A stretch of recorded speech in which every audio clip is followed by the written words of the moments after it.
উঠিস উঠিস উঠিস উঠিস উঠিস বাইকটা অ্যাক্সিডেন্ট হয়ে গেছে আরে বাবলু ভাই আরো 5 লাখ টাকা দাও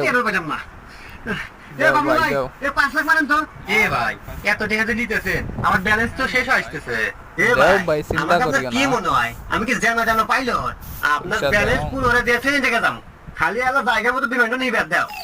আচ্ছা ভাই দিতেছি হ্যালো জয়েল কাকা আপনি কি একটু ইমার্জেন্সি দরকার আছে আপনার চাল আমার দোকানে আছে একটু তাড়াতাড়ি আসেন এবার তাড়াতাড়ি তোমার কি জরুরি দরকার হ্যাঁ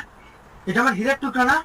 আরে বাবা তোর এই অবস্থাকে তোর বান্ধে রাখছে মানে হাই মিয়া তোমার এত বড় সাহস তুমি আমার এক নাদা হীরাক বান্ধে রাখছাও কাহিনী কি এ বা কাকা আস্তে কথা কান ওটা আপনি হীরার টুকরা গিয়া না হীরার টুকরা গিয়া তেমন 20 লাখ টাকা দিয়ে আছে দান নইলে আপনি কো মানমু কি করে কিসের টাকা পায় কাহিনী কি আসলে আব্বা